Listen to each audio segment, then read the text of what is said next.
most people that have been on here haven't either, unless they're a reoccurring guest and then they've been on it before. Right. I've seen some of your episodes. Yeah.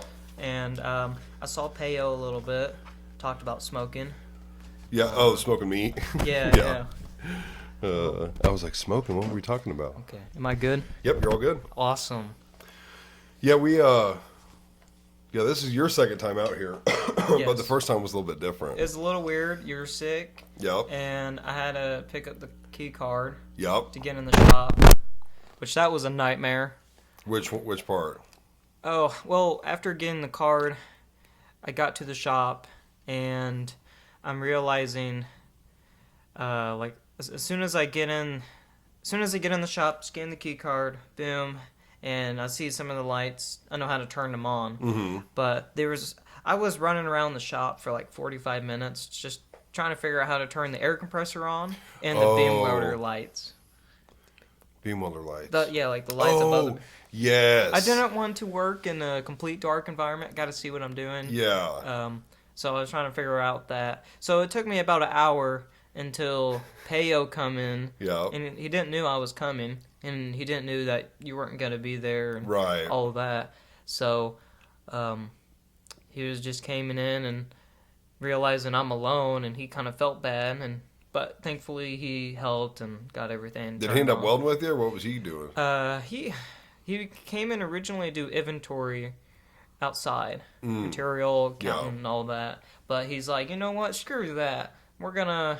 He was helping fitting up beams. Yeah. There was a. It was a rafter we had to fix. It was like 5/16 short, and realizing, the air's not on. Thankfully, Payo was there. I was thinking about using the oxyacetylene torch. Yeah, torching it off over there. Yeah, but that would just been a pain in the butt. Mm-hmm. But yeah. I've never seen you run the torch there. You know how? Mm-hmm. Yeah. Yeah. I've used the torch a little bit. I've used a pipe beveling torch. I used that a little bit. So now you know how to turn the air on and stuff. Yeah. So next time when I come in, I should be. If there's a problem or something that needs fixed, I'll be right on it instead of. I didn't even think about that at the time. I thought other people were going to be there. Well, yes, but turns out Wayne comes in like around 7, around 8, which that's fine. And I'm just thankful Payo came in earlier. I've been on the clock for about 2 hours. Because this was a Friday. This was a Friday, yes. Why were we going in? I know we were just trying to get build up. Trying to, get the floor flooded. Yeah. With because we were behind. And I think the beam welders was behind a little bit. Maybe that's but what then it we was. had a rafter that needed fixed. I think that was the last part of the job. And of course, rafters and me is a great mix. Right. Cut plates off. Seems like that's all I do. Well, so now you know how to turn the air on, how to turn the lights on. Yep, I know how to do all that now, so I'm prepared. Yeah, I saw a couple plates being cut off because now I'm over at the beam welder. I'm not down there with the welders and fitters, but what's been going on with the end plates? So that's kind of a tough question. I would say part of it, not saying Justin, but Justin's tape and 2 other tapes. Justin's tape on the very end of the clip, or I guess the end of the clip, the tape measure, turns out it was bent a little bit, and that was gaining a 16th on that tape. Right. So when you're pulling that beam, and he's saying 5/16 short, but really it's not 5/16 short.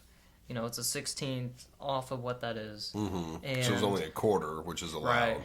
Right. But then we were just trying to figure out if his tape was accurate. So we grabbed Wayne's and one of my tapes in my area, and turns out, Justin's tape was off by 16th. So which that's good for the QC guy to not have an accurate tape. I know, it's not very helpful. But thankfully we saved one beam. But it's mainly rafters. I don't know why.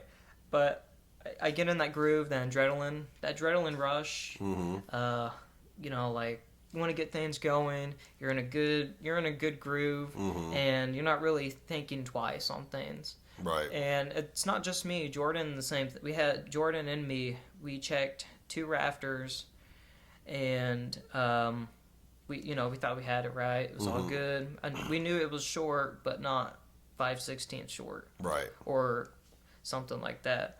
And so while you're checking it, you just forget to pull the overall length. No, I checked the overall length. The problem is putting your tape. How I was putting my tape earlier was gaining like an eighth. I was gaining. If you put it in a weird spot, you're getting an eighth, or you're losing an eighth or something. Yes, I know what you mean. Because of the pitch. Because of the angle, yes. Right, for the rafters specifically. Yeah. Seems like we don't have that problem on the columns, though. No, columns are really easy. I mean, all you have to do is pull your tape from the base plate to, the overall length, wherever that ends, which is usually the outside flange, and that's no big deal. But if you just don't pay attention where you put that tape on a rafter with a really significant pitch, which this one was like a 12/6 pitch, 6/12. A 6/12? Something like that. It's pretty steep. Usually 3 and above, it's pretty steep, and it kind of really matters where you're putting your tape at. And that's the last thing I'm thinking of, because I'm trying to pay attention. The 10 buys, make sure they're not upside down. Right. Or in the right spot. Right, or A-roll. Which I think the spot. measurement on the overall length is like right in line with the outside of the flange. Yes, yeah, exactly. Yeah. And then sometimes you can get switched up with there's the overall length, but then there's also that next measurement right beside it. No, not the flange length, but it's measuring like the pitch on the end plates. It's measuring from that pitch to the next pitch, if that makes sense. Oh yeah, I know what you're talking about. Unnecessary point to check. Yeah, kind of weird things. Yeah. Well, we've even, and for anyone that's like, what are these guys talking about? We work together, and so this is all work stuff. But we've even had ones where, like you're fitting up an end plate on the rafter, and normally on the end plate the measurement is from the edge of the end plate to the edge of the outside of the flange. Right.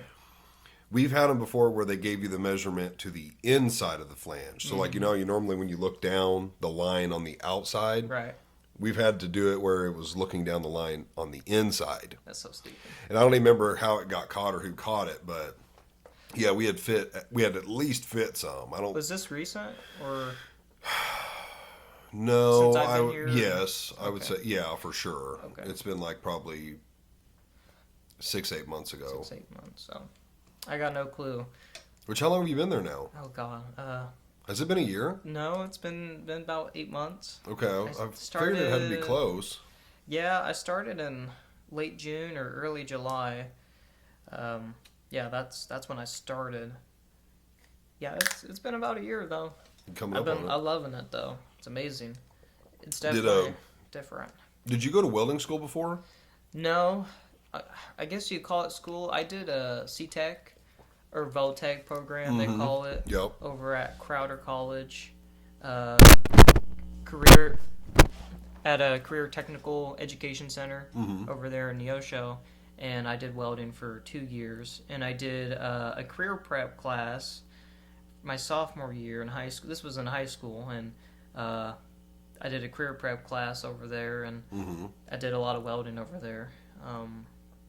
That was really good. Yes, I've done 3. So before this, I've done 3 years of welding, but not like what we do. Like it was all in the classroom.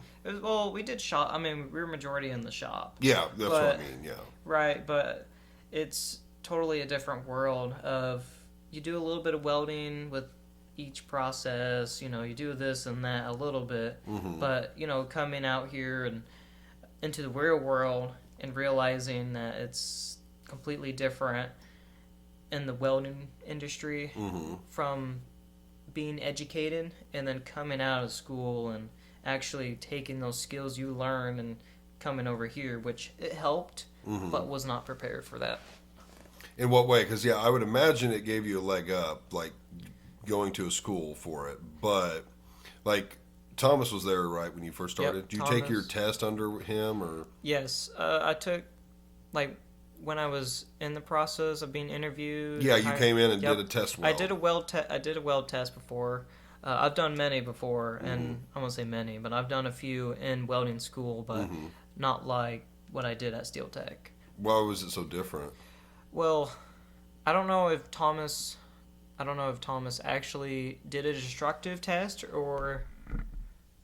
There you go. Oh, okay. I don't know if he did a destructive test or just a visual. Probably just a visual test to see where it was. Actually, I know he did because he asked me to come over and look at it. Oh, I remember. I was so nervous, dude. I was just so nervous. You know, you're coming right out of high school. You're an 18-year-old kid, and I'm not one of those guys that come out of welding school or whatever, and they're real cocky and everything. Mm-hmm. I'm not that guy. I'll be real nervous, but I was so nervous taking that weld test. Thomas was telling me everything. I was like, okay. And then there's a few spots I messed up, and I'm like, oh god, maybe welding is not the career for me. I know I didn't do great, but I'm thankful. I wouldn't say that. I remember it because I remember the day you came in. Yes. And Thomas brought me over after you had left. Mm-hmm. And he told me you were nervous. Yes. He said, I want to say you did like 4 of them or something. Yeah, I did a few. I did a few seam welds. I did a few like T-joints. I think I even did a beveled joint, maybe. Yeah, we were looking at him, and he was like, here was his first one. And he was like, he was really nervous when he did this. And I think he said you just pulled. Like you had maybe been taught to just pull. And there was like no whip, is that right? Yeah, I didn't really knew a lot about whipping. Yeah, which is strange to me. I didn't know anybody who was MIG welding is just pulling. Right. Like that's how the school taught you was to start and then just a steady pull. It just depends where you're coming from. Mm-hmm. And for me, I didn't focus on MIG or spray mode. What we do over there. I touched a little bit, but I wasn't in that habit of whipping it, right? Or doing a motion. It seemed right to me to just start and pull and roll with it. Mm-hmm. Now normally you do stick or TIG, you got a weird motion going on, especially stick, butt joint, or pipe. Mm-hmm. You really gotta, if you're doing uphill, you really gotta move it. You really gotta step it. Right. Yeah. Yeah, but I remember him here. It's just nothing to do with you. It's just something weird with the mic. Oh.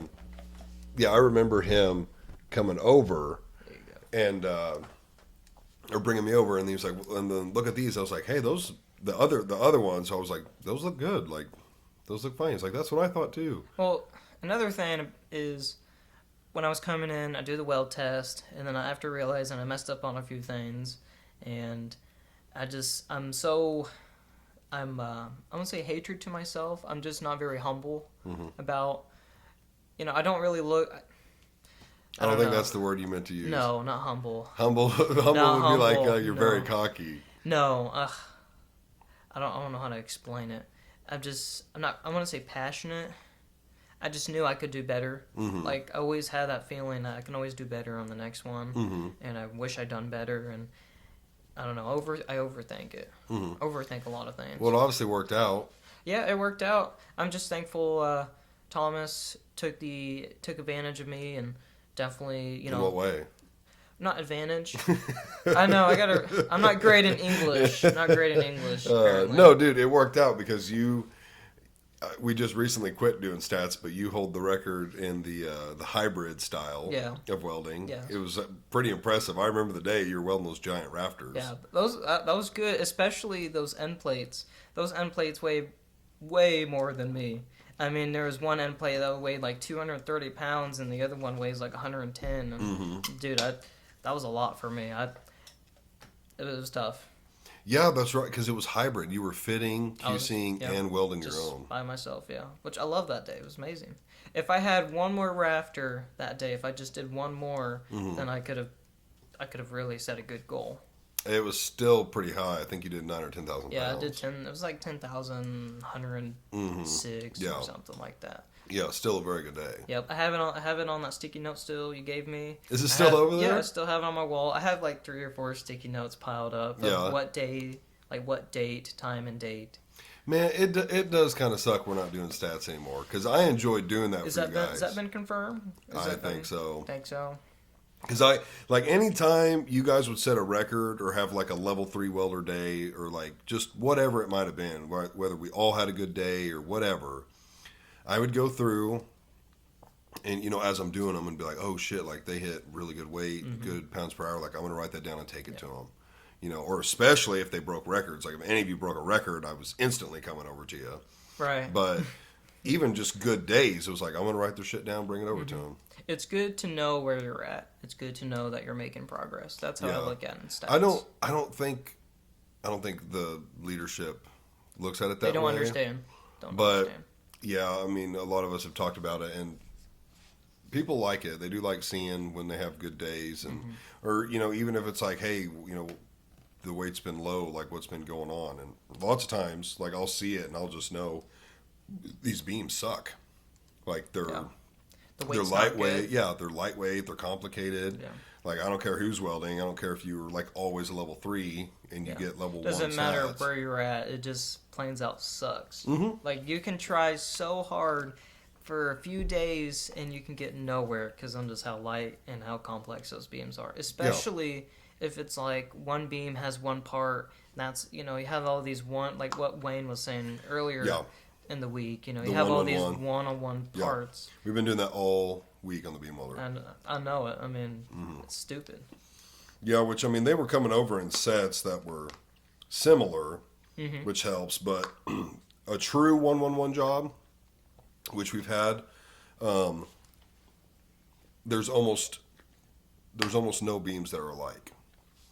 Really? You were there, like, I don't know, 2-3 months ago. It was a heavy job. Yeah. But it was literally like the most we got to run without a table change or a block change was 2. What was the name of that job? I feel like it started with a F. Friarmuth or Francho? No. Vermeer? What was it? Friar? I don't remember. I don't know. Because they probably weren't bad to weld. Like, fitting and welding them probably wasn't that bad. It was a beam welder nightmare job. Oh, I have no clue. Yeah, because for you guys, it was like nothing crazy on the welding or the fitting. But as far as for us, it would be like, I mean, there was lots of run a beam, move the beam welder out 3 inches, run another beam, then pull it in 8 inches. I mean, that still sounds like a pain. Oh, it is for us, for sure. Yeah. It's great for us, though. You can catch up to you guys. Oh, yeah. Yeah, that job was, you guys they were pulling them straight out of the table, the whole job. Yeah. I think that was it was a pretty heavy job? It was heavy. It was heavy. Was the webs more than at least 9 gauge? Oh, for sure. Definitely. Okay. Yeah, for sure. Because I know there was one job. I think we were even beveling, which means they were like 5 to 5. Oh, yeah. Yeah. Which slows us down, too. Right. Damn. I don't remember that job. I think it started with F, but I could be wrong. But see, it probably wasn't anything that would stick out in your mind because, like, they were pretty normal. Yeah. Like, there was nothing crazy about them, but for us, it was like you just couldn't run multiple at a time. Right. Yeah, that's weird. I don't remember. Which, this makes me think of it. We've been putting a lot of gaps in the 9/16 webs. Yeah. Or not 9/16, 9 gauge. Yeah. That, I used to weld over there full time, but it's been a minute. But I remember those being a pain in the butt. To weld that seam when there's an 1/8 inch gap. Right. Yeah, with 1/8 inch gap, it's on 9 gauge. Yeah, on 9 gauge. I would normally have to put like a first little quick pass. That's what I did. That's what I even told Colby, the newer welder. Yeah, of course that's what I've told him because he kept blowing through. Like, hey man, just do a little quick squiggly wag pass on that thing. Yeah, it'll be okay. Yeah, just fill it in. Yeah. I always did that. Like 9 gauge. Pretty much, I did that on 3/16 too. Yeah, sometimes 3/16. Yeah, especially on not really wide beams, but really short beams. Mm-hmm. Like I would, because there's so much heat you're putting on the seam, so you have to put a little quick pass on the 3/16 gauge, especially definitely 9 gauge. Yeah, 9 and 3/16 I always did a quick pass, but I don't know. I learned later that you could get away with, like, especially on 3/16 the circle. You ever do that? No. Where you kind of So like if this here in the table was the seam, you would like this side, this side, this side, this side, this side, this side. I've kind of done that a few times. I kind of changed my pattern while I'm welding a little bit because you got to know what your puddle's doing. You got to work around it, especially like if you're doing 60-10 rod. You got to know the puddle. And sometimes I do a little circle. I usually whip it. Yeah. And that causes undercut sometimes, so I have to go over it. But I on whip your it on your web seam. on my web seam if it's 9 gauge. 3/16 is not too bad. I can get away with it. I used to get undercut too, and I realized I had to slow down. Yes. Which is another reason why I wanted a hot pass. Yeah. Because I'd go too slow, even on 3/16, and blow through. Right. I don't know if it was the angle, but like if I went too fast, I'd get undercut. Sometimes it is the angle, but Probably. most of the time, it's usually just it's so hot you got to go quick, and when you go quick, then you're not really filling, Right. and it can cause undercut. But the circle pattern was never comfortable for me because you damn near have to be straight up and down. Which especially 9 gauge at 3/16, if you're aiming straight down, man, you got to go quick or you got to do something because that sucker blow. Right. Which when you weld, are you like on that stuff? You got a pretty good angle. Yeah, I'm a pretty flat angle. Yeah. I like to aim towards me a little bit, and I like to whip it. Yeah. Yeah. Yeah. Did anyone ever show you the E method on the 3/8 welds? I know we're not really laying 3/8 anymore, but The E what? yeah, that's how I'd call it, like the E pattern. What's the E pattern? So like that? Yeah, you would. So you'd get your puddle going, and then you would come out and go up like the top of an E. Oh yeah. And then come back down like the bottom of the E, and then you would back up and like fill that, and then just keep doing it over and over and over. What I do, I haven't done that, but what I do from like 3/8 and above, usually 3/8, I like to, if a beam is standing up and I'm welding outside flange or inside flange, I like to go in the corner where the web and the flange meet in that little corner. I build my puddle up really good. You start on the web. I start on the web. Oh, okay. I don't know why, but like if I start on the outside, I get some ferocity. Okay. It's kind of weird. Don't ask me. But I start where the web is, and I build that puddle till that's 3/8, and then I whip it really slow. Yeah. That's what I do. I don't do that. I don't whip. You don't? Nope. I do the. I love whipping it out. I do the basically like cut and fill. Yeah. It's kind of the same principle, but like I'll get the puddle and then I'll go forward real slow and then back up and then get out, go forward and then back up and just like it's kind of whipping it, but it's so slow. Right. Which I've seen Wayne weld and he does a great job, and I just don't understand how he welds. He's who I got the 3/8 weld from. Yeah, as soon as you say cut and fill, I'm like, I bet Wayne taught you. Yeah, that's who I got the 3/8 from. Because I tried Thomas's and I was like, man, this ain't working out. Well, yeah, the problem I used to have when I first started welding was on the 3/8 I was just going too slow. Oh. Like I was just getting a massive weld, but it was like cold rolling because it would just come down. Right. And I couldn't grasp that I could go a little faster and still get 3/8 until I started playing with it, and then like I'd measure it, and I'm like, oh, like I went quite a bit faster, and it's still hitting 3/8. Right. But I mean, I was self-taught there as well. Really? On welding. Like I had welded in ag school. Yeah. Not ag school, no, middle school, but like an ag class. Yeah, FFA. Yeah, something like that. And I didn't do FFA. This was literally just called ag class. I mean, we did I think we spent every semester was doing something different. So one whole semester we just were welding. But it definitely wasn't like ran by people that knew welding. Right. It's, I've been in that same position. I was in FFA in high school for my senior year. I wish I did it all the other 3 years, but I didn't. And yes, there's equipment, there's material, and there's projects. Right. Doesn't mean someone knows how to weld, really. Yes. No one knows how to weld in there. Unless you're going from, maybe your dad knows how to weld, and he's been in the welding industry, or you go to Voltec. Right. Other than that, there's... Yeah, because I remember they let us play around with MIG, ARC. There was no TIG there, but there was MIG and ARC. And then they also... showed us how to use like torches and plas cutters. Yes. Yep. And I remember on the arc welding, they never said you could touch the rod, and they kind of showed us like everything was like one hand or two hands like this.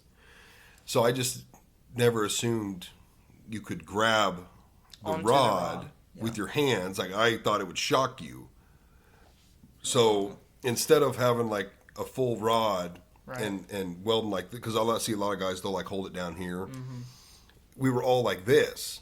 Yep. And so when you're like way up in the air, it was very difficult. And it wasn't until years later that I saw someone welding with, arc welding. And I was like, oh, they're grabbing that rod. Like it's not shocking them or anything. Right. It don't hurt to experiment.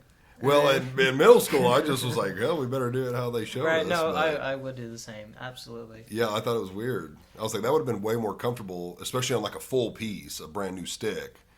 If you could have grabbed a little bit lower to kind of steady yourself, because when you're way up here, it just wasn't as comfortable. What I've learned from my welding instructor and Crowder is we never got in the habit of holding the rod, but we never got in the habit of holding that stinger from where the rod is. I guess like right up there in the tip. We always learn from holding it on the very bottom.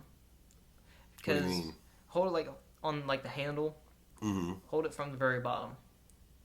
Not as much, because if you hold it up there, I mean, you're shaking all over the place. Right. You got to try it one day. But then if you're holding it from down there, you're not really, there's really not that much weight.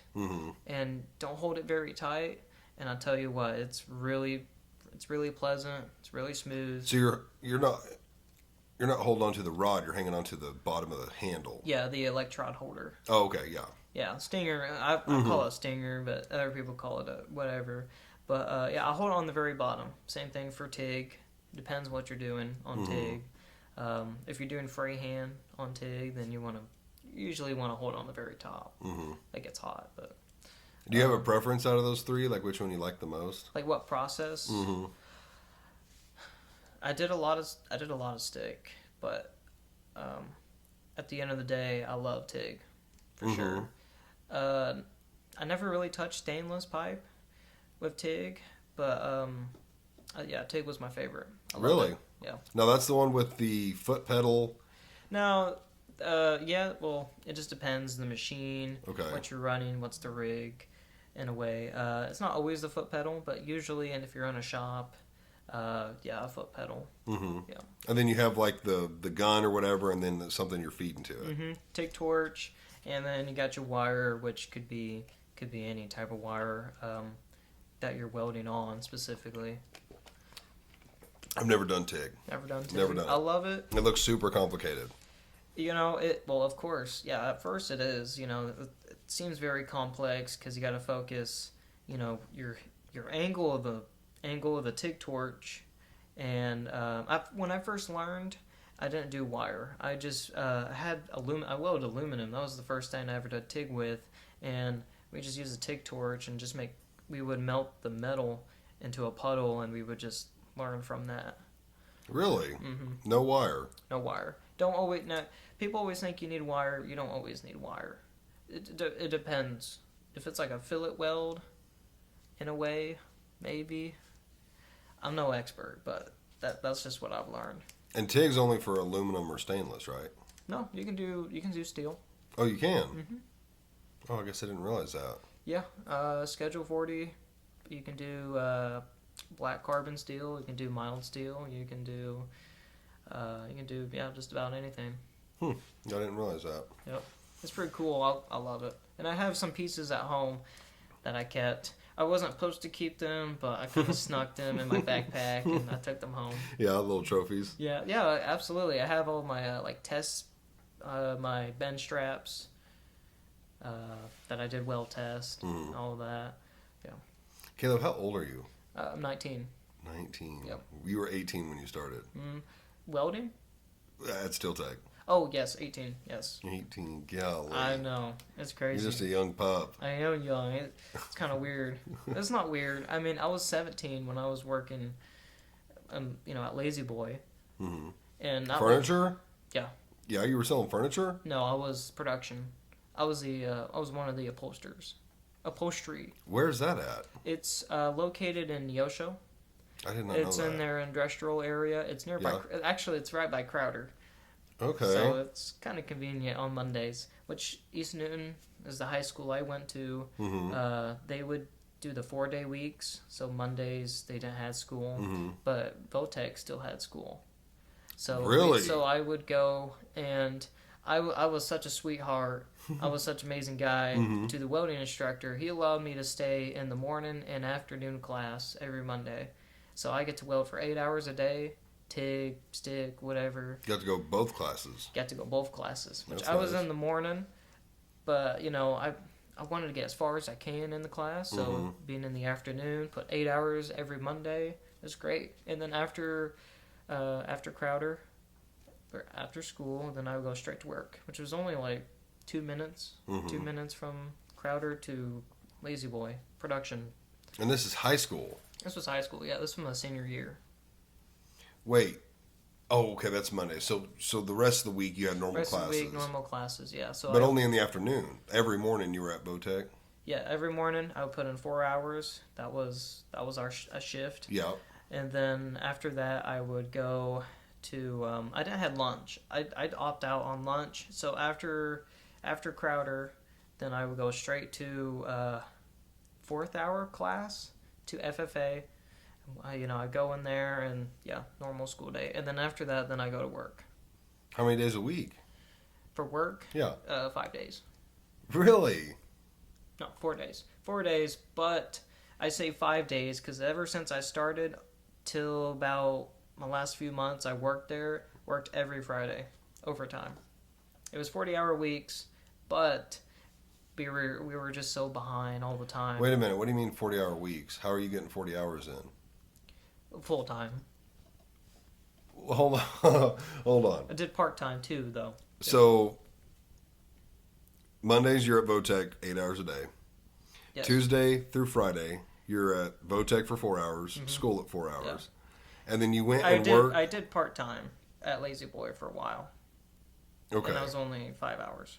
5 hours a day. Sorry, my bad. Okay, I thought you meant you were working 8 hours a day on top of that. No, there was a few nights. I did because I wanted to make extra money, but most of the But time still, I was part time. even working, so you would do all that during the day and then go work 5 hours in the evening.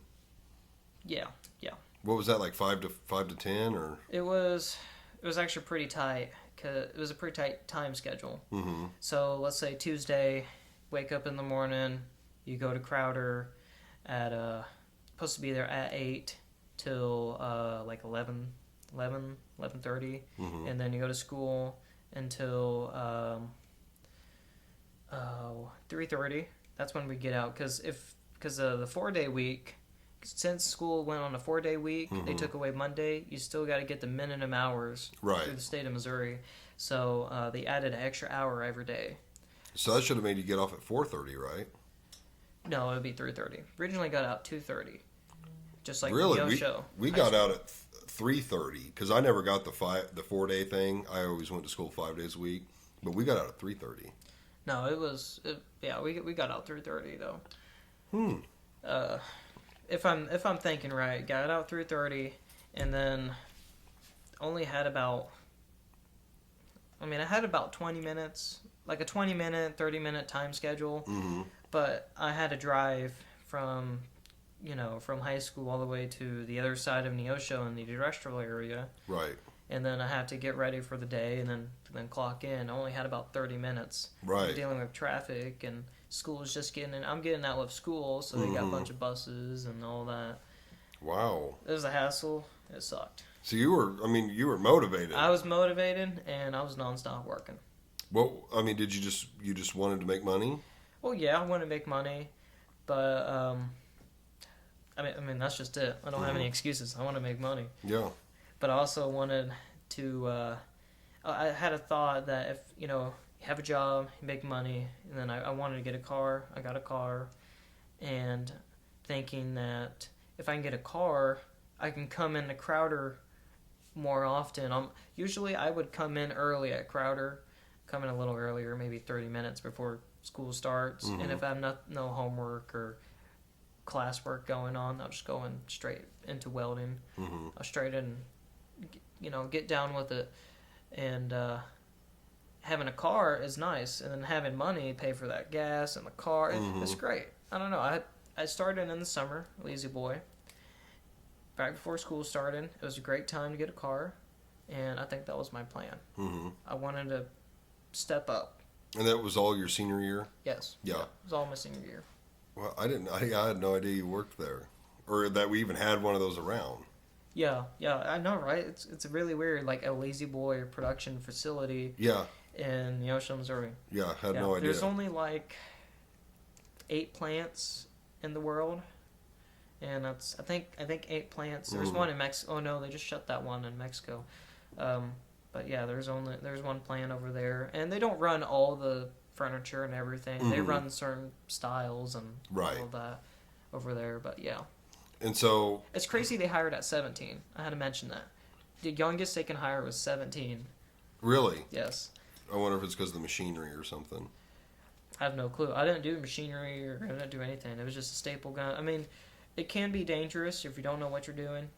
Which at first you don't know what you're doing, but it can be dangerous if you're not looking out, and you want responsible people, but you also don't want to have a 16-year-old kid or a 12-year-old kid getting hurt. I'm not saying this child working. Right. I'm just giving you a good example. Right. 17's, I guess, is like a great age to start. And so they were pretty lenient, like if you were a little late because of school or something. Yeah, they were pretty good. Yeah. Plus, my mom worked in HR over there, so I got a job. Right. That's kind of how it happened. Yeah. So it was an easy job. I had to do the interview process, but it was like you're getting the job no matter what. Right. So you go from that to you realize you're wanting to weld. Did you go straight to Steel Tech from Lazy Boy? So I had original plan was after I graduated high school, I was waiting. This is just true. I was waiting for a phone call from a company called Midstate in Joplin, and I wanted to go work out there. Mm-hmm. And they're located like outside of Joplin, on Range Line. I wanted to go work up there because it paid really good, and I get to do welding. Welding was my main focus, and the pay was a great benefit for it, of course. And I've been waiting. It's been like a few months after I graduated. I'm still waiting for a phone call so I can go up there and do a weld test, and if I did good, and then I get hired and all that. And I was getting tired of that waiting game. Like, it's been 2 months, been 3 months now, about 3 months since I graduated. Still working at Lazy Boy. Started working at Lazy Boy, but I went full time after. Right. And I'm like, I just need to get the heck out of here. I love the people, the work was good, but it was physically and mentally draining the heck out of me. I mean, it was getting really bad, health-wise especially. In what way? Like, you just didn't enjoy what you were doing? I didn't enjoy what I was doing, and my eating habits were terrible. We've talked about this before. You mentioned this at work. Yeah, I mean, the eating habits were terrible. I mean, I was eating fast food every day for lunch because I did night shift for 10 hours. So, you go to work at like 4:30, and then you're getting out at pretty much 3 o'clock in the morning. It was 2:30, but I got home at 3. And I sleep for about 10, 12 hours of the day, wake up, and then, go get Wendy's. And then after that, I mean, working at Lazy Boy, you're working really, it wasn't heavy work, it was just fast, repetitive, and it, as being young, metabolism was great because you can eat whatever the heck you want. Right. Which they had like an Imperial. The company's called an Imperial like dining kitchen service. It's like what Tyson has in Monette. It's a little. It's like a restaurant. I won't say restaurant, but it's a cafeteria and like a gas station in one. So like if you want a Gatorade, costs a little bit more, but if you want a Gatorade, you grab it from the fridge and then scan the barcode and pay for it. And I was eating that all the time. Mountain Dew was the worst, but that's what kept me going. Voltage Blue, I think that's what it's called. That was my favorite. But yeah, just terrible eating habits, and then especially school. School was bad because I didn't have lunch. I don't eat breakfast or lunch, and the only time I had dinner was whatever I brought from home, which I made sandwiches and chips, trying to keep it cheap. Yeah. But I still managed to go over there and grab a few packs of donuts from the gas station. I used to call it the gas station because, I mean... It's kind of what it was. It's a nice pit stop, right? Yeah. So, it got really bad, and I lost a lot of weight during that. I lost probably like 10, 15 pounds, which wasn't a lot, you think? But I mean, heck, I was already like 145, and then, you know, subtract that 15. I mean, you're easily down, especially being young, skinny. I wasn't very muscular before I came here. It was really bad. Yeah. It was just really bad, and it also messed up my blood sugar too. It was low. Yeah, I've been better now because I've been working at Steel Tech. I've been eating more and stuff like that. You know, a little bit. Actually, having 3 meals a day. I didn't have 3 meals a day. It was only one day. What about now? 1 meal. Now I have 3 meals a day, but before it was only 1 meal a day. Right. Because I was constantly going, constantly moving.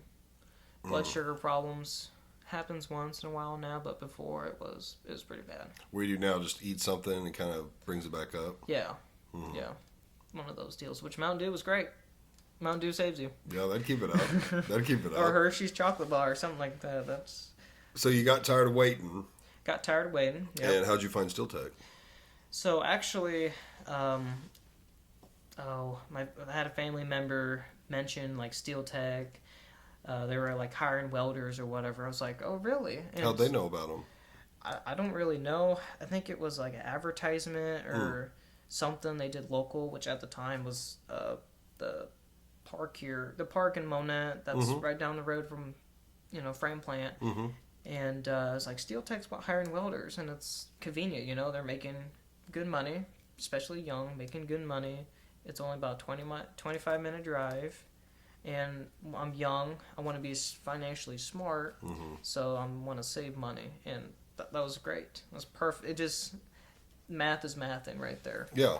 So I was like, you know what? I'll give it a shot. While I'm there, I'm not there, but while I'm looking for a job, I'm applying for other jobs. And Steel Tech came out and reached out to me, and I think that flow along really good. And I guess that's where I am now. Yeah. If that makes sense. Yeah. What was I just about to ask you about that? Well, like, that, well, I guess Lazy Boy would have been probably like your first real job. It was my first real job. Yeah. Now, before I was working on a farm. I never grew up on a farm, but I always wanted to get work. I always wanted to work. So you've just always been like that? Pretty much. Like, even high school, like summertime, you weren't like, I want to go, you know, to the creek with my buddies or go hang out. I mean, you're young once. I mean, of course, you know, I wanted to hang out with friends and everything. I did that for a few years, but I think it was like my senior year is like, I got to get a job. I was like, okay, cool. You know, I worked in the farm for a while. That was amazing. I love it. Wish I could go back. You liked it? I loved it, dude. What were you doing? I was working with cattle, hay. Hay really taught me a few lessons on that. Like cutting hay and stuff, baling hay? No. Or feeding hay? Well, not feeding. Well, I mean feeding hay, but then also just loading up on a trailer, just picking up hay bales. I never realized how heavy they were, especially being skinny, you know. Oh, you're talking square bells? Square bells, yes. Oh, okay. I thought you meant round bells. Oh, we're picking up round bells. Right, baby. right. I'd be super impressed if anyone picked up a round bell. Right? Rookie numbers. But no, a square bell. Just learning all that. And raking. I learned about raking a little bit. And working with cattle. I loved working with cattle. They're just so mysterious. Yes, it's a good word to use for them. Yes, I mean, I don't know. I love it. I wish I could go back. Now, East Newton High School. Yes. You don't have to live in East Newton to go there because they gather like surrounding towns out there, right? Did you live in East Newton? Oh, I live nearby the high school. Okay, I think you lived in Granby. I live outskirts of Granby, like right out of the city limits. Is that now or even then? This is now. Okay. Currently now, yes. Okay. And then, yes. So I haven't moved. Haven't moved out. Well, does Granby not have a high school? They do. Not in Granby, but it's outside of city limits. So how are you going to East Newton? I just walk. Are you talking about the district? Yeah. Well, district, so I can't think of the town over there. There's a lot. All those little towns. We have, right, but there's 2 districts. There's Granby District, and then there's Triway District. Yeah. So from, let me move my phone here. Yeah, there's Triway, which is East Newton. So Triway Stella? is... Yes. Mm-hmm. And then Granby is Granby Elementary, and so it's kindergarten to 8th grade for Granby, and same thing for Triway. And then their towns ain't big enough to have a high school on their own. Right. So at some point in the 1970s, they built that new high school, East Newton High School, which is kind of in between Stella and Granby, kind of. And that's when those 2 districts collide with each other. But in general, they're East Newton. So Triway's still known as East Newton, Granby's East Newton.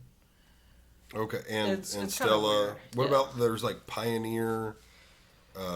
There's a couple more of those little bitty towns out there. I don't think they.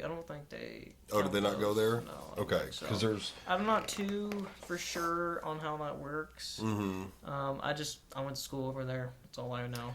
Well, like right here. Yeah. This is a Pierce City address. Where I used to live, which is even much closer to Diamond, it was a Pierce City address, and it was Pierce City School. Really? This is, I guess for elementary and middle it'd be Granby, and then high school it'd be East Newton. Really? I'm assuming that for elementary and middle school, but I know because my wife grew up just up the road. Uh-huh. And their mom was a teacher at Pierce City, so they got to go to Pierce City because of that. But that road that I live on, this side, the side that we're on, is East Newton. Yep. And that side, the other side of the road, is Pierce City. Right. So... I gotta just... of course, you can see a map of the district. I haven't really looked and see what towns are involved, what's considered as Neosho and, East Newton. Right. And this I guess I'm just forgetting that Granby didn't have a high school. I guess I'm thinking of Diamond that has a high school. I will say this. Back in probably 1960, it was right before the new high school got built. Granby used to have a elementary, a middle, junior, and a high school, all right there. Which they still have the Granby in the middle, and they still have those schools, but they don't have the high school. Right. They tear that down a long time ago. It was like 4 or 5 floor high school. It used to sit at where the Granby retirement home is, if you know where that's at. Not off the top of my head. No, it's Granby's small town. You can find it. But they used to be located right there. And then at some point they were like, you know what? Let's get out of this building. Let's build a new one out in this. At the time, it was just a bunch of farmland. Right. But now there's some housing. There's a big church and stuff like that. Now back to Steel Tech. Yeah. When you got there, like your first day, first week, I mean, what was it like? Because I'm assuming that was different than working at Lazy Boy. Yeah. Well, one, it was very nervous-wracking, of course. That's with anything. I don't even want to say it, but I think it was frightening at first. I was 17, I was 18 years old. I was working at Lazy Boy. I worked with a bunch of people, and I'm used to with a team environment. But coming to Steel Tech, I'm working with iron workers, welders, and with these, these big older men. And I'm just one little guy. I'm like, oh, jeez, I feel out of place. Felt out of place. But I knew that I was welcome. I was welcome, and I was ready to learn, which I'm always ready to learn. But I was ready to learn a whole new world. Yeah. So, first week, of course, it was rough. It was good. It was really good. Yeah, we all thought you were doing good. It was scary. I mean, who were you welding with? At first, it was Wayne for a little bit. He typically does a lot of the new hires. Yep. So first it was Wayne, and then Kern. Yes, Kern, Josh Kern. Mm-hmm. And then for a little bit, I was with Brandon. I was with Brandon for a little bit. I remember that. Yeah. And then, well, now I'm teaching Colby. I taught Jordan a little bit, just a little, and then now Colby. Yep. So now we, turn tables. Yes, exactly. That's weird. And yeah, I still remember the day you broke that record. I think. Don't remember what day. I just know. No, I don't remember the day, but I remember the day itself. I'm trying to think what I was doing. I think I was welding columns and stuff. Yes, I think you're welding with Wayne on columns. I think so.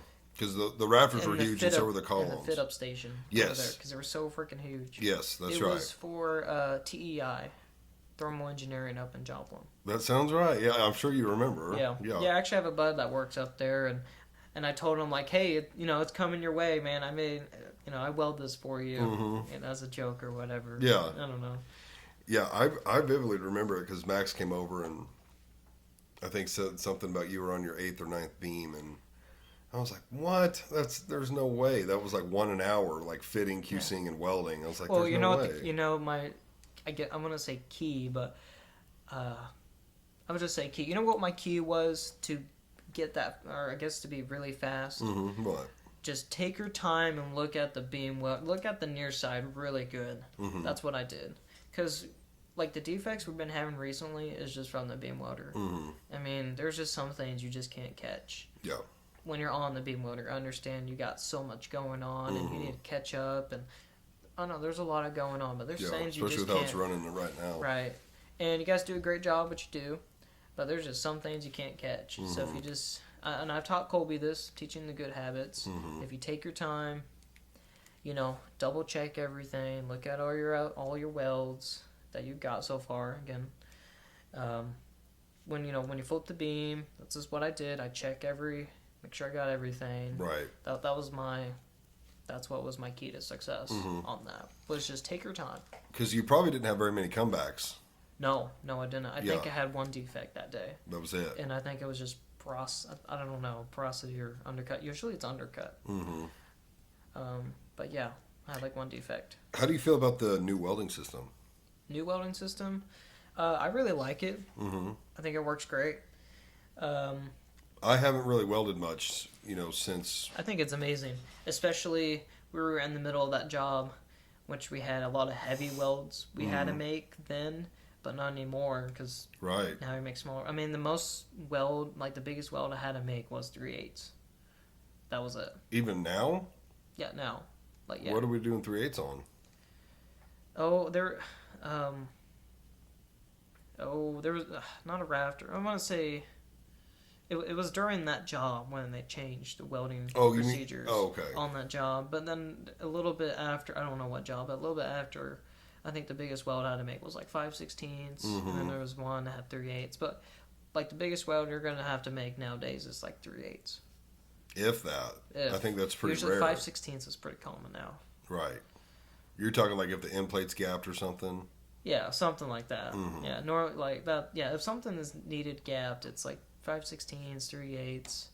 Yeah. But now it's a lot of anything from like an eighth to a quarter. Yeah, dude. Like great example is I've been working with Colby, been training him a little bit. I kind of showed him a little bit like what weld sizes to make, and I didn't tell him, but I just in my head, I'm like just straight up to be honest.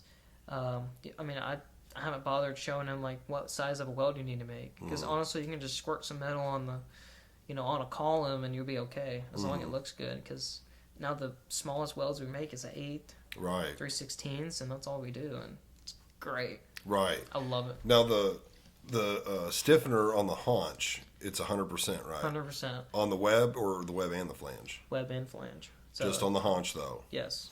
See, I don't think I've welded a single column since this change has happened. I was down there welding on some rafters with Reed one day. Yeah. But and even then there was a couple of them. He's like, "That's too big, dude. You can make them smaller." I was like, "I know, but it just seems weird because like I haven't welded under this. Yes, I haven't welded under this new system, so like it seems weird that I can lay that small of a weld on this. Right. It felt like I was breaking a law or something. Yes. Like this is true. This is right. I know. It was very weird. It was really weird, but it was like a great relief because now you don't have to make a big size weld anymore. Yeah. And I mean, it's like that for us on the beam welder. You can go smaller now. Yeah, I consistently run a 3/16 weld like on everything. Yeah, I noticed that for sure. Mm-hmm. It's great. I love it. I think it was a great change. But at the haunch, it just depends on the size. I don't think it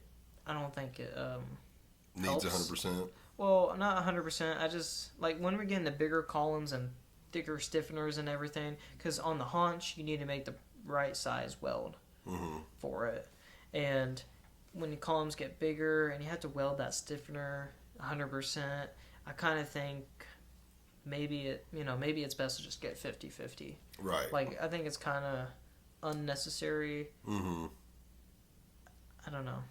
Well, I would agree. I mean, especially when all the others are allowed to be smaller, I don't know why we need to weld that 100%. Right. I don't know how that works. I don't know. It's going to be very interesting on a big job. You weren't there for OFA. No. But we built the new Ozark Empire Fairground Arena. I've seen the website on that. Mm-hmm. And I was on the beam welder at the time. Hadn't even begun to learn how to weld yet, but they were down there welding those stiffeners, and I think they were putting 3/8 welds on them. They were huge stiffeners. Yeah. And, I mean, the haunch on those columns was 3/4, I think. Jeez. Yeah. Was it 3/4? Yes, it was definitely Still pretty 3/4. big. Yeah, it was huge. Sure. The flange was like inch and a half. Of course. Inch and a quarter. But, yeah, they were welding them, and they were bending over. Really? From so much heat. Dang. Like, I think they were even trying to, like, have one guy on one side, one guy on the other, kind of offset the heat and everything, and it was just folding them over. Really? Mm-hmm. Jeez. And I don't remember what they did. They ended up, I think, getting the engineers involved and change something up. Yeah, well, I don't think they changed the weld size. I think the weld size had to stay, but they were able to do something. I don't know if they added gussets on it. We probably had to add gussets to make at least it stay. keep it. I don't remember seeing any, but yeah, they did something. Maybe they had to tack gussets to keep it in place, and then when they weld it, let it cool and knock the gussets off. Maybe. Maybe it might have been that. It was either that, or they were welding the stiffeners to the flange. So like maybe had to do an extra rotation or something. But maybe. Like we're fully welding them to the flange so they couldn't. Right. No, because I think they tried that and it still did it in the middle. I don't remember. You'd have to ask Max. Max would know. That's a good question. I think he was welding a lot, wasn't he? Yeah. At that time? Mm-hmm. Okay. I'll ask him. Yeah, he would remember what they did. Because he was involved in, like, they were trying to figure out, like, the very first one, they didn't know what it was going to do. Oh, that's terrible. It's terrible. Like, the first few, like, when you're doing a big job, and you got to figure out, like, the first few pieces, rafters, columns, and you got to figure out what you got to do. It's the most toughest part. The thing I don't like about the new system, and it doesn't apply to all jobs, but some of those big jobs, they have that sideways stiffener on the haunch, and we were allowed to overhead where the stiffener would go. Right. So you could overhead it, back gouge it, weld it, and then put your stiffener in. Yeah. And you can't do that anymore. No. But I also heard that they're not going into the corner of the flange anymore. Like they hit somewhere else to where it's not a big deal now. I don't know. I don't remember. We haven't done one yet since the new system. Well, we have done, actually recently we just did stiffeners were on an angle. Oh, okay. And they were on the outside flange from, whatever, how high the stiffener needs to be with that end plate. And, on... Did they go to the corner? It didn't go to the corner all the way. They did changed it, yeah. Yeah, because that was my fear. If it was still going into the corner, it was like, do you realize... You have to you're make gonna have to, yes, you have to do an extra flip. Well, you have to make an extra flip either way. Depends on the column, but the ones that you need a back gouge, you have to make a flip either way. Oh, you still have to. Yeah, and that's what I've been teaching good habits with Colby. Like, hey, just to let you know, let's weld everything on the near side, flip it, so we can, weld where we need a back gouge, flop it back down, back gouge it, and then stand it up like we normally rotate, flop the beam. Yeah. So you do flip it on those big ones. You flip it the opposite direction on the first one. Yeah. Do the near side, then Yep. That makes sense. That's how we've been doing it, and it's been working really good. Okay, good. It's a pain in the butt. It's Right. extra flip. But Right. it's like, I've done jobs that had to do more than one flip. Mm-hmm. So it's like, it's whatever. Yeah. That's good. And you've come a long ways in fitting, too. Yeah, I've gotten a lot better on fitting. Mm-hmm. I love fitting. I wish I could do more fitting than welding. Especially Really? on the complex jobs. Like, yes, it's complex, and I really don't want to do it. But if I push myself, I can become better. Mm-hmm. And that's why I really like fitting. Yeah, I always enjoyed fitting. And it breaks the time to welding. I love welding, but when you do it for 10 hours a day, every day, it can get tiring. On one beam, it can get tiring. Right. So doing a little bit of fit up, a little bit of welding, a little bit of fit Well, up. where was I at when you started? Was I fitting? You're fitting with Wayne. Okay, that's what I thought. Mm-hmm. Yeah. Yeah, so when I started, it was on the beam welder. Okay. And then I told them I was interested in fitting because it made sense to me, like coming from construction, I could, read prints. And Right. I was like, this, I would enjoy this. Mm-hmm. And then started doing that. And I think then it was like, well, if we're going to have this many welders and stuff, like we need two. So then it was like Wayne and I. Because Wayne was in hot roll for a long time. Really? Oh, yeah. He was telling me about that. Yep. He was welding in hot roll. So then we were fitting. And then Moses went to part-time. Another guy quit. And it was like, hey, would you want to weld? Like, we need welders. And I was like, yeah. Like, I'd be interested in welding. I wanted to learn and try it. Yeah. So started doing that. And did that for... Man, I did that for like probably a whole winter. Really? Mm-hmm. Man. The winter before you joined. Mm-hmm. And like just every day, all day was welding. And then I think I kind of went back to fitting. Yeah, I did. Wayne and I went back to fitting. And then I don't think you were there very long when we started doing the hybrid. Yeah. Yeah, I wasn't there very long. We were only doing the OG way. Yeah, we were doing first. OG. Yeah. It was just you guys fitting. Mm-hmm. And especially checking too. We weren't checking originally. Mm-hmm. We always needed Justin to check it. Yep. Which I like that. I really do. do. I'd just assume let him have the responsibility. Right. Let him check it. Right. And he makes mistakes, but it's on him. Right. Yeah. It was always like, hey, you okay? You can cut this off. Right. Then. Yep. I was like, nope. Let Justin check it. I was the same way. But I don't mind checking it either because I like to I like to challenge myself And learn. and learn. Yeah. Especially cutting about 20 end plates, within a few months because Right. they're 5/16 short. Which would you rather do the hybrid or the OG? It just depends what we're doing. Now, if we're doing a big job, I really want to do OG because we need to get the stuff out, and of course every job has a due date. And these big jobs, sometimes they don't have a very long due date, a delivery date. So I like OG. One team focuses on fitting up. Yes. And, put it on the welders. Justin checks it, and it works great. Yes, that seems to be the system that gets the most weight. But I will say hybrid's great because now you have more eyes on things than OG. Now, like a good example, which someone would have caught it before, but I caught it. So there was one job where we had 11 columns on the end plates. They were the wrong thickness. Everything was right, but they were the wrong thickness. They were supposed to be like 3/8 thick, but they were like a quarter thick. And they were all welded, painted on the trailer and everything. Ooh. So I had to come in, and I caught that.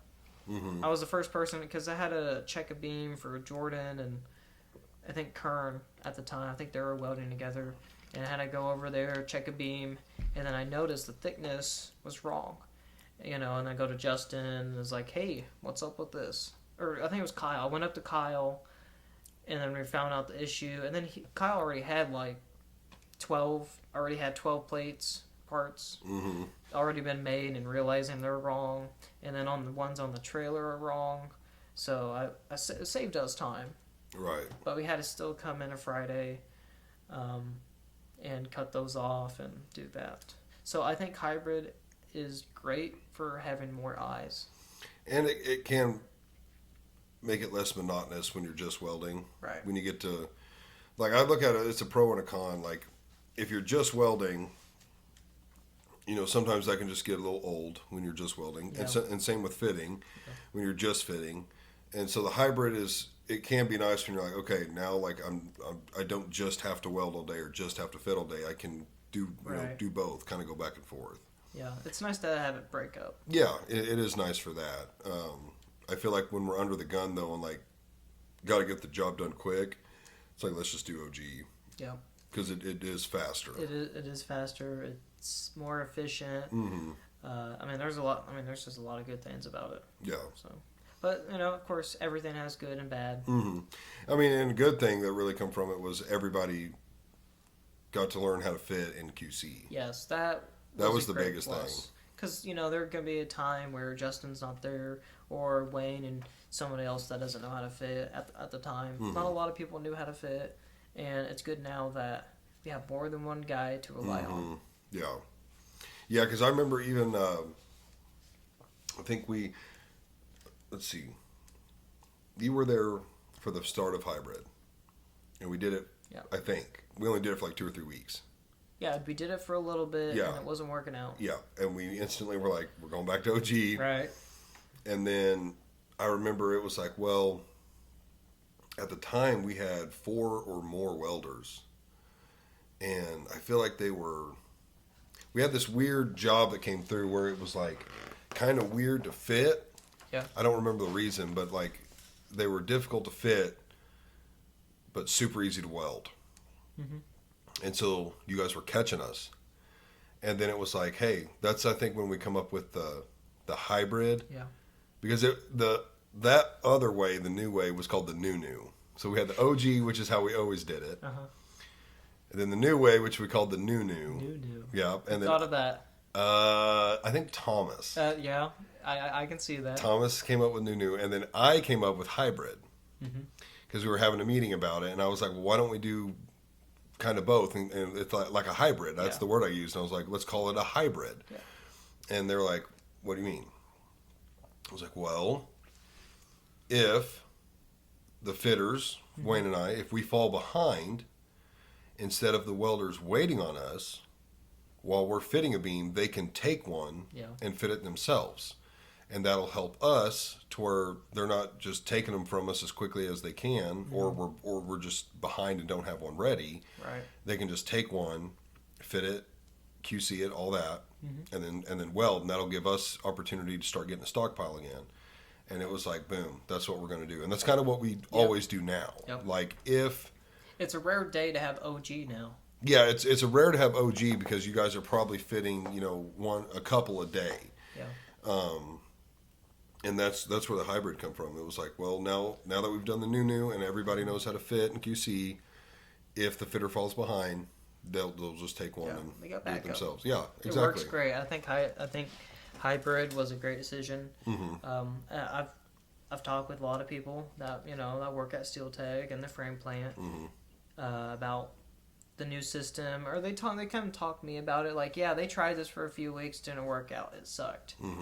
Well, that's just with anything that's new. It doesn't work out at first, and if it does, it'll flop, and you have to try again. Right, and that's what we did. We ended up doing it a second time, and then it was like, okay, well, now everybody knows how to do it.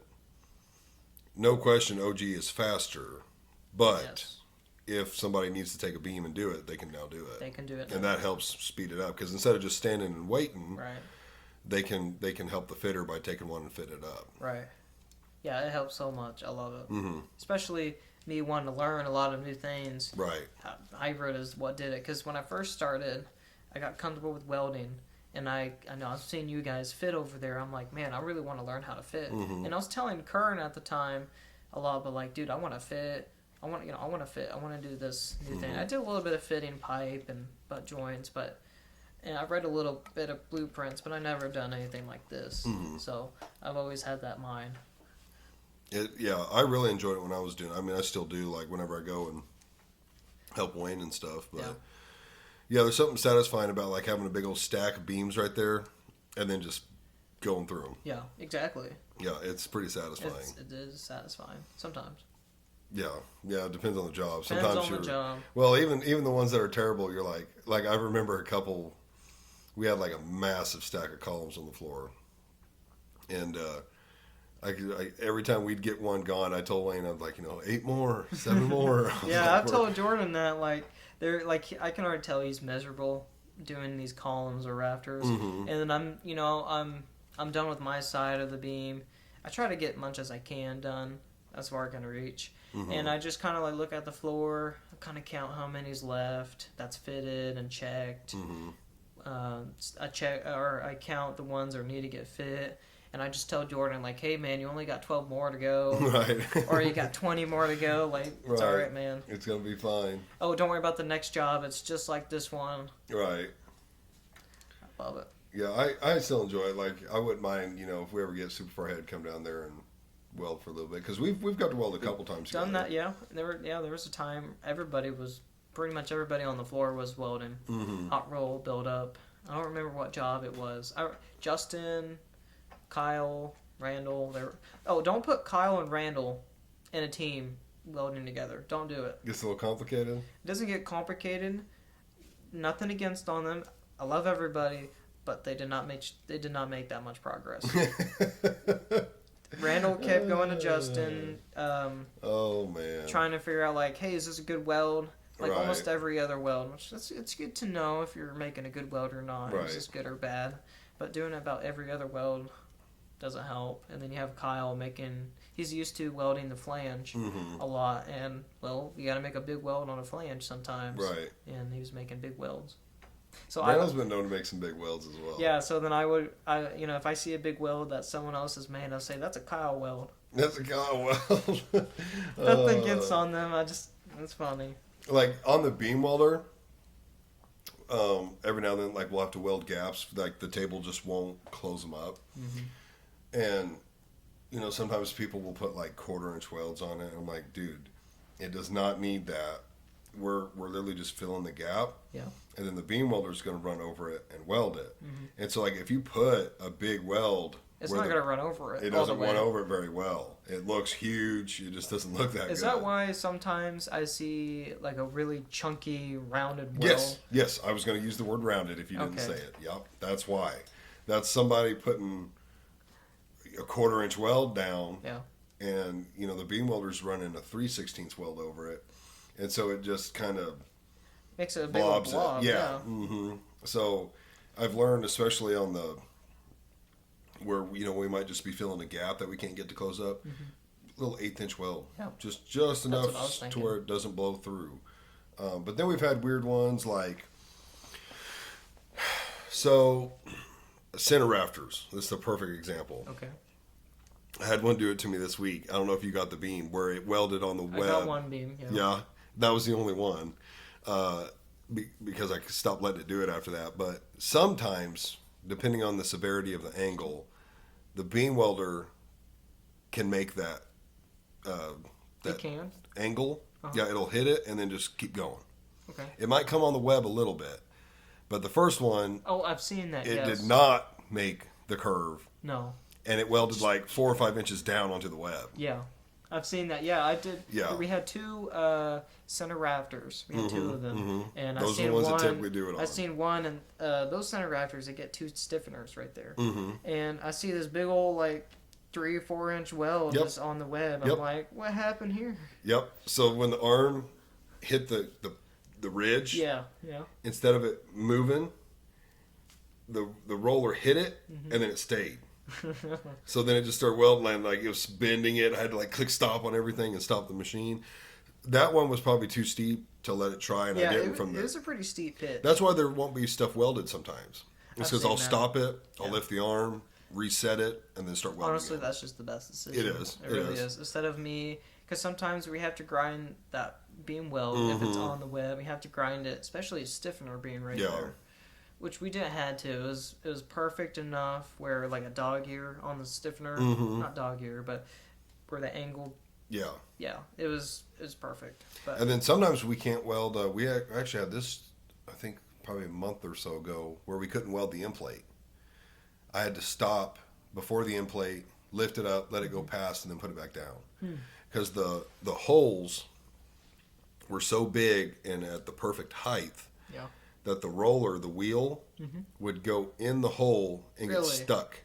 And like it would, like the first one, they're normally not big enough or low enough for it to mess with it. If they're low enough, it's typically small enough, it'll just roll right past it. But this one caught it and like started bending the arm, and again I had to click stop on everything. Dang. But yeah, so after the first one, figured out that I have to stop before the end plate and then start again. And then typically what the fitters were doing is they started, after that first beam, they started welding the end plate by hand. That's weird. Just to save some time. But yeah, that thing can't make all of the corners and stuff. Like I know it can, like if they're very if they're not high pitched, yes. but man, they're like when they're steep, it can't do it. Yeah, and it's just it's best to just stop at a certain point. And typically, especially like if there's a downhill there we have to do, I normally try and lay, 3 or 4 inch weld. Yeah, that's right what there. Jordan taught me when I did the beam welder for a smidge, for a few. Stay after work for a few hours. I learned a little bit of that, like make a little V weld, I guess. Yeah. A downhill. Yep. That's really for us. Yeah. That's to make sure it gets out of the table without breaking. Right. Because there's a lot of stress right there. I think there was one time we were picking up a beam. I don't think it was fitted all the way or something. No, it was fitted, but the downhill broke. I don't remember what it was, but it broke. Was it from the fit station to the, like you were standing it up in the welding station? Yeah, like at some point, like it was from the fitting station. It got to our station. It was fit up, and I think we were. I think we were trying to pick it up, and it broke. And it broke. Yeah. Yeah, something happened. Yes. We've had that happen. Taking them out of the table, just like heading down to fit up. Jeez. Like up in the air, snap. Yeah. That's when it gets fun. Yeah. That's with them being downhilled. Yeah. Like they're always downhill. Yeah, we don't ever take them out without Actually, I have a picture of, because downhill doesn't get any penetration. It's just there to hold a little. But I have a photo, and you can see straight down of where that downhill is, and there's no fusion with one flange and the other. It's like this, like that, and there was a weld, but it wasn't really welded on that flange. Right. I'll have a photo of it. It's really funny. Yeah, it's more for just safety than anything, like just a little extra help. Right, exactly. Just to make it to the carts. Or heck, put a few passes just in case. Yeah, because the worst case scenario would be, I think it's called a jack rafter, but basically like jack beam. Well, no, maybe that's not it. Basically, it's a thin rafter, and then it gets wide at the last 10 feet or so. Yeah. Well, sometimes depending on how long the thin part is and how short the wide part is, you can't put a clamp on the right side and the left side of where the flange meet. Right. It's all on one side, so when you go to pick it up, that whole end is extra heavy. There's not a clamp on it helping pick it up. Those for sure will break. I've seen that, yeah. Yeah, so like you definitely, that one is typically, and we do them on columns that get really big haunches. Anything that just seems like a risk taking it out of the table, we'll put a weld on the flange, a downhill. We'll weld across the downhill on the flange, a few inches each direction. Yeah. And then the biggest thing, if we feel like it's really sketch, we'll put welds on the web seam. Oh yeah, I've seen that. So yeah, if you've ever seen them come over with like 3 or 4, 3, 4, 5 inch welds, that's from that. There was one column, straight from the beam welder, it got fit up, and the web seam was already welded, but the whole thing was porosity, so I had to grind that out. I absolutely remember that, and I'm not going to say who did it, but I remember who did it. I think it was Jordan. Yeah, you just said it. It was Jordan. Nothing against on it. We told him, don't weld those anymore, because it was a pain in the ass. Is that machine down there, one of the machines down there, kind of all jacked up when it comes? All 3 of those welders we have were drunk. It's just dang beam welders, man. They was jacking up crap. Dude, the first one closest to the fit up, terrible. Yep. That one's terrible. Yeah, I was using that one, I think, the other day. It was pretty bad. Yeah. We could probably use a couple new welders down there. Yeah, just a few. But those machines in the 2 years I've been there, we took the middle one out once, put a new one in. Oh yeah. But like there's bars above them, so like you have to cut the bars out, get the crane, pick them up, and then put the new one in. Oh, that's pain. And then weld the tracks back over it because we have those bars that we put like our rollers on and stuff. Right. So it's kind of a pain in the butt. That is a pain. So like if you're gonna do it, you're gonna make sure you're gonna do it. Yeah, because it's a process to get them out. How does maintenance deal with that? Are they able to access a panel? Not easily. Not easily. You do it all from underneath the green racks. Man. Yeah, it's not easy. It's like crawling under a house. Mm-hmm. I forgot what it's called. The crawl space. Yeah, crawl space. It's like crawl space right there. Yeah. It's not very easy. But I don't know. I enjoy the beam welder.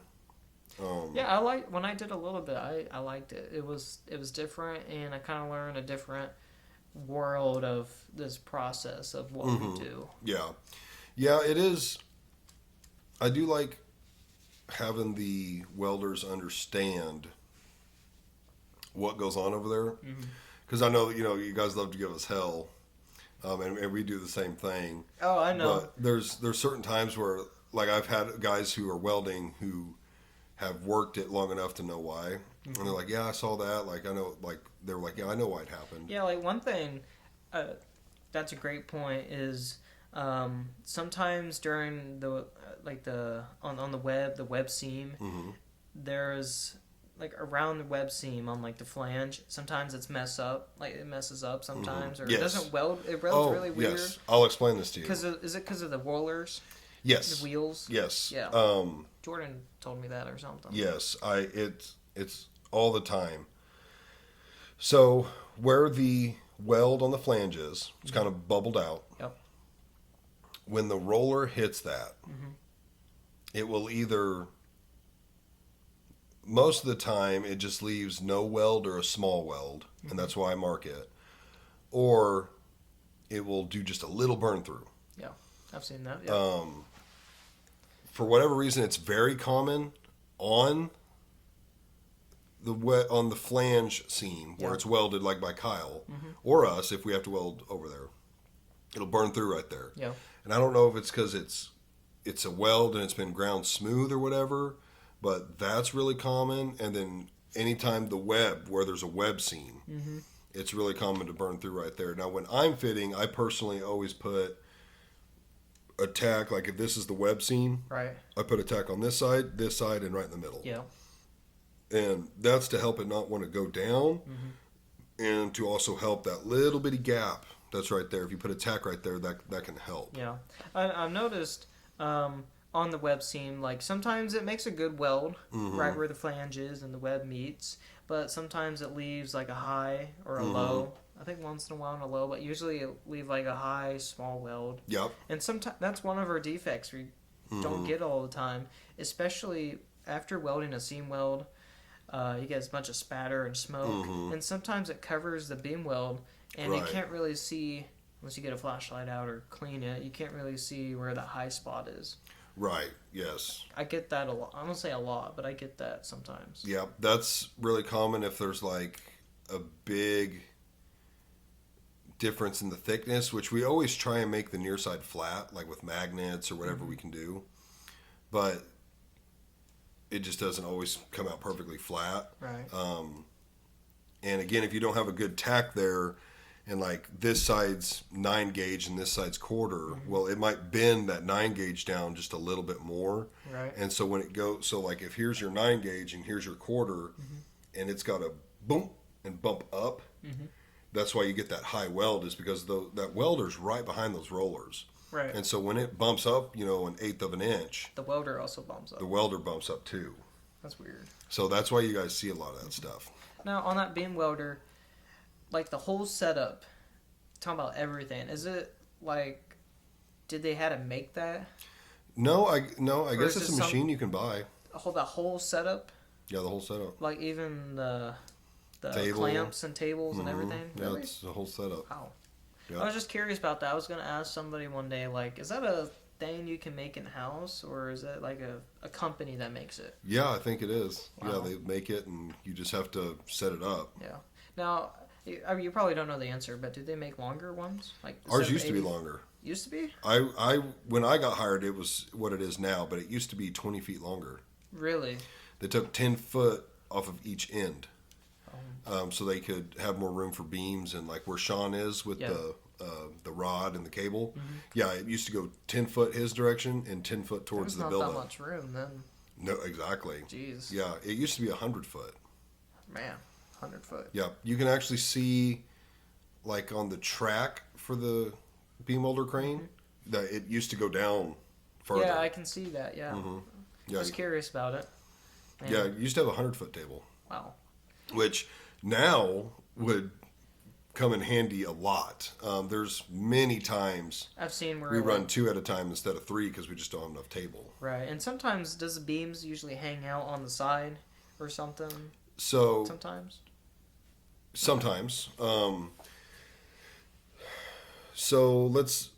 We have 80 feet to deal with. Yeah. Let's say you can put 3 beams up there, but it's 82 feet. Mm-hmm. Okay. So you've got a foot hanging out of one end and a foot hanging out of the other. Yeah. Well, the beam welder does not go the full 80 feet. Right. Because the legs go 80 feet. Mm-hmm. But the welders are 2 feet inside. Yeah. So if you're on Sean's end, mm-hmm. if you've got one hanging out a foot and you're already can't weld a foot of it because the machine won't go far enough, right, you're getting 2 feet not welded. Okay. Same for the other end. So that's why on some beams, especially the beams on the west end towards mm-hmm. Sean, that side's even worse. I would say typically because of we run columns down there and things normally. Yeah, I've seen that. They tend to hang out a little bit more than on the other end. The other end's typically rafters, and we try and make them pretty flush with the end, so you're getting everything or most of it welded. Yeah. But yeah, that's why there's sometimes we've had beams. We've had beams out 2, maybe 3 feet. Jeez. And so typically, if they're like that, we'll try and put a 6-inch weld. Mm-hmm. I've seen it at the very end. Mm-hmm. Yeah, 6-inch weld. Yeah. Yeah, and that's to help you guys out, so there's not as much to weld. That's to help us. Too, yes. It doesn't go up or down. Yes, that's to also help us keep it straight and the machine not break it. That's to help us take it out of the table safely.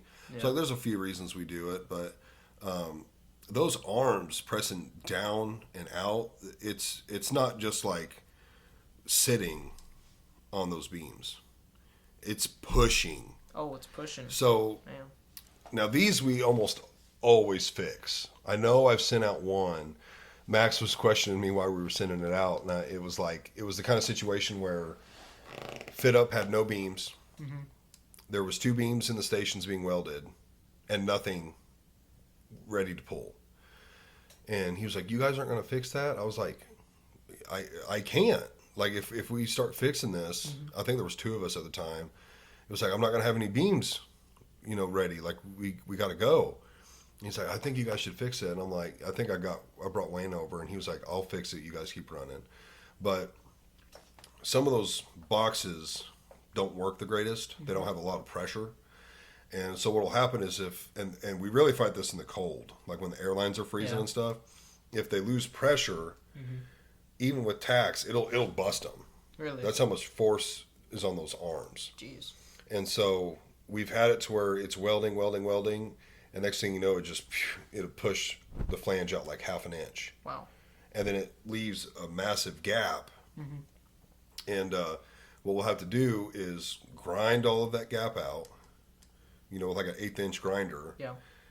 And then try and close it again if the boxes will do it. And if they don't, then you got to start prying and doing whatever you can. But after we grind it all clean, we'll reclose it, get it, and then hand weld it.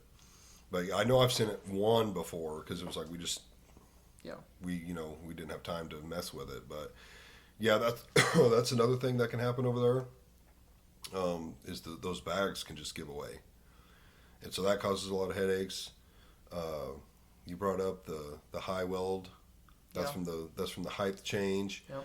Yeah, the flange seams where the rollers hit the weld mm-hmm. and like normally I just give you like two little lines where there's like two little imperfections. Yeah. That's what that's typically from. Yeah. Anytime you see that, I guarantee you there's a flange seam right there. Yeah. I'm trying to think what else it does. Do you hear that when it makes that loud pitch noise? Mm-hmm. Oh, okay, sorry about that. No, I'm trying to fix it, but it's like really loud. There you go. I'm trying to think what else weird stuff it does. Every now and then you'll have a spot of porosity. Yeah. I typically try and grind them out. Those are terrible because Yeah. you can have a nice pretty weld right there Yeah. like normal, and there just be one little dot. Yes, the dots is a kind of a new thing. I catch them as often as I can, but they're hard to see. They're hard to see, and that's what we get all the time. Especially on the OF side, the side closest to me. Yep. They're very hard to see. We've looked into that and could never really figure out what exactly it is. Yeah. I think it's a material thing where like maybe there's a spot of rust or something. Mm-hmm. Could be. But yeah, those I try and catch those. They're really hard to see, especially with the lighting over there. Yeah.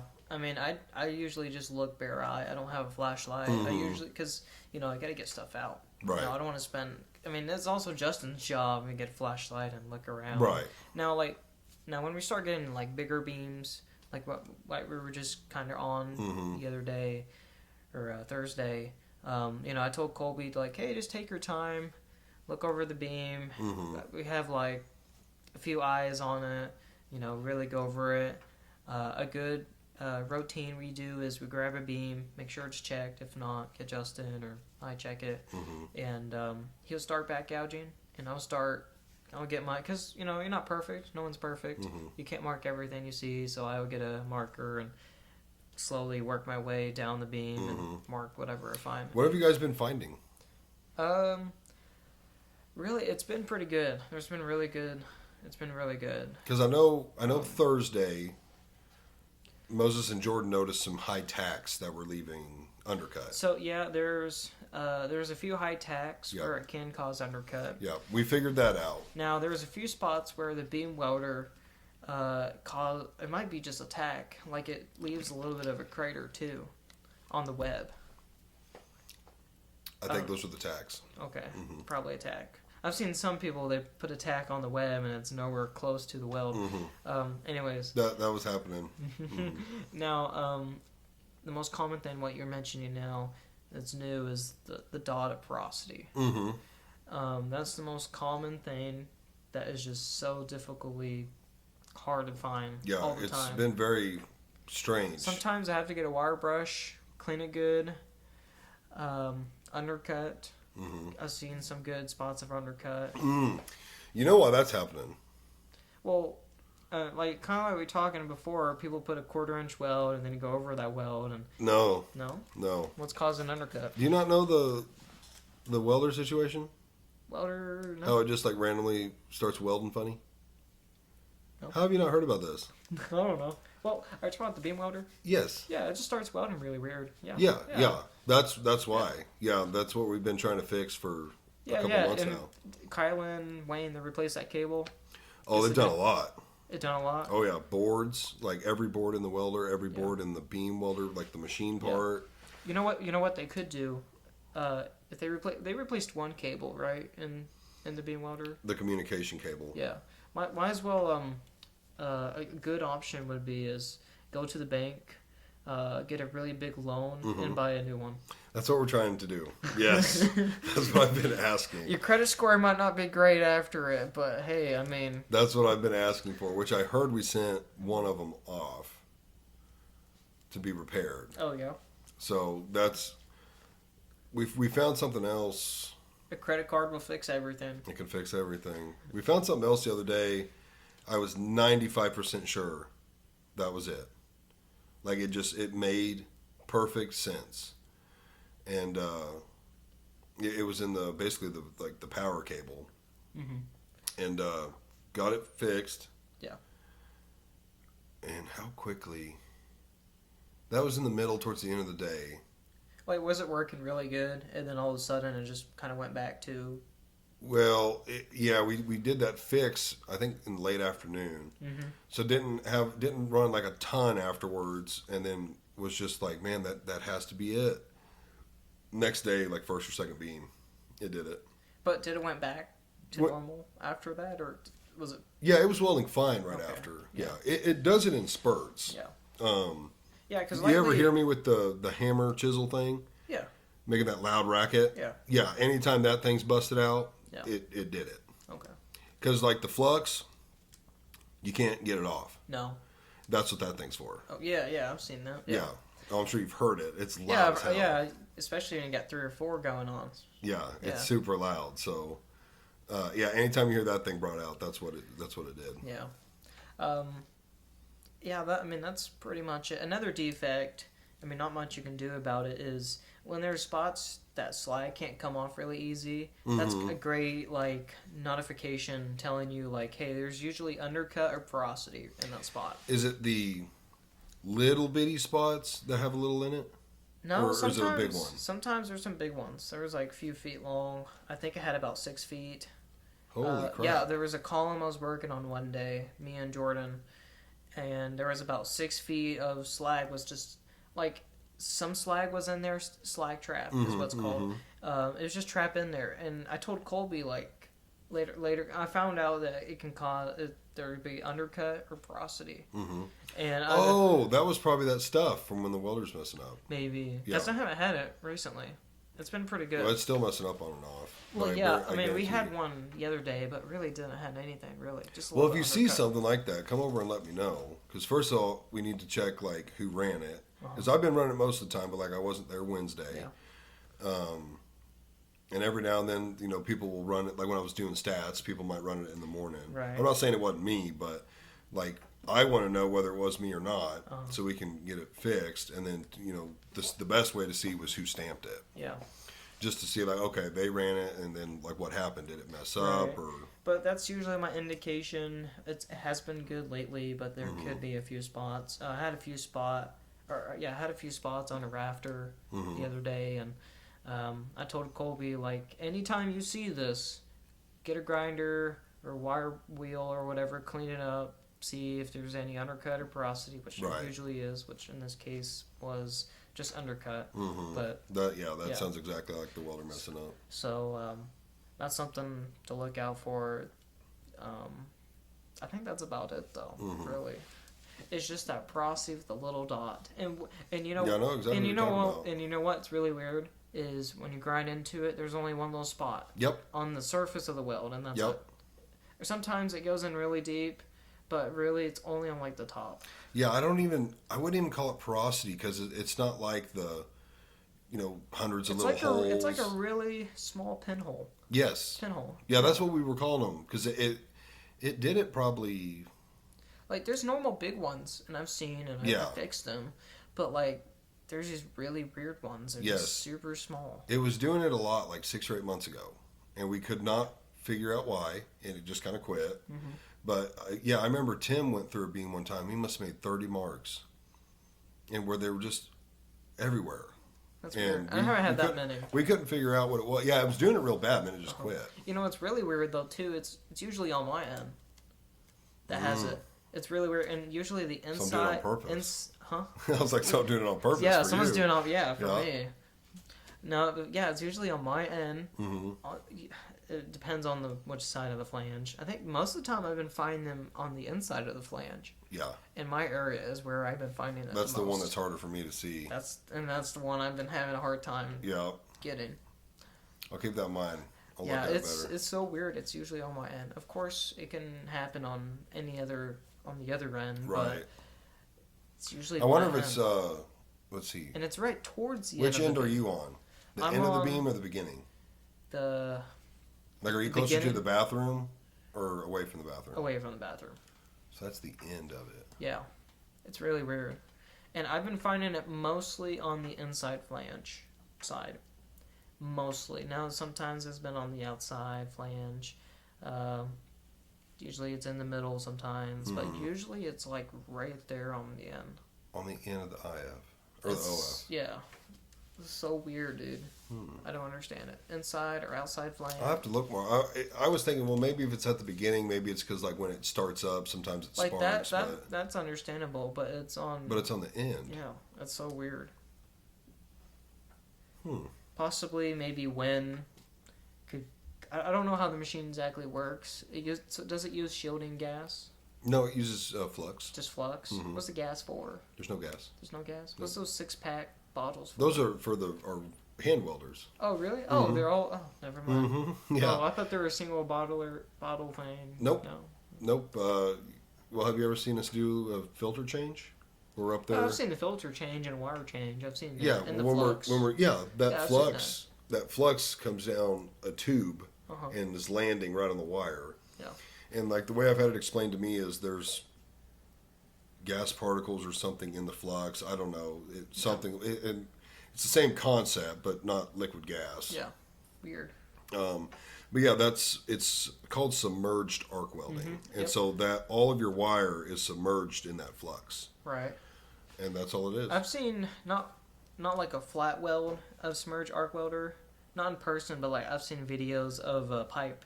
Mm-hmm. They have pipe ones. They're expensive, but they're really neat. Mm-hmm. And of course, it's the exact same thing. Yeah, it's the exact same concept. It's so cool. I think they use the same process on railroads nowadays. I think. I could be wrong. I'm probably wrong. You probably have to look into that. Yeah, I've never seen it. But no, I think it was a different welding process for railroad.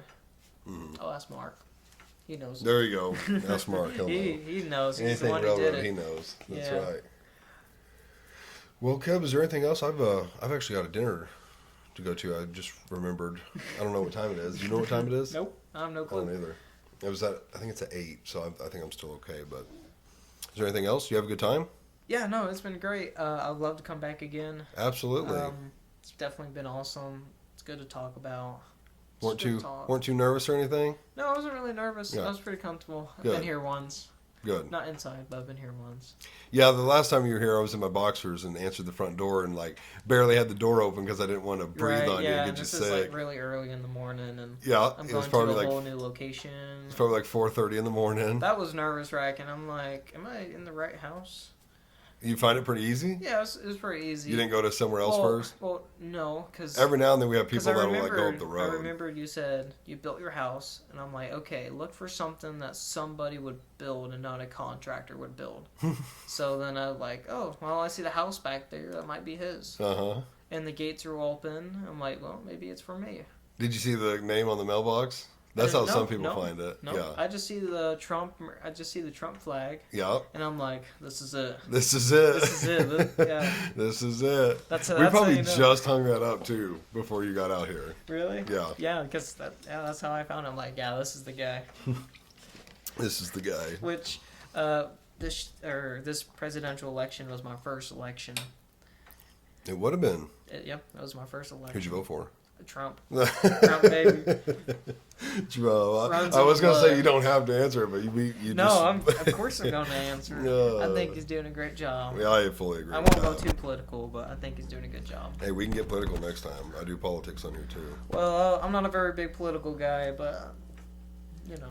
We'll dive into something. we will. He's definitely done a lot in the first few weeks. Mm-hmm. Well, few months couple months now. Yeah. Oof, man. Time flies. Yes, it does. All right, well, Kev, thanks for coming on. Guys, thanks for watching and listening. We are at 80 subscribers now on YouTube, so we're almost to 100. We're getting closer and closer each week, it seems like. So thanks for subscribing. If you're not subscribed, do me a favor and subscribe to the channel. As always, like, share, follow, do all that stuff. Find me on Facebook and Instagram, and we'll see you in the next one. Peace.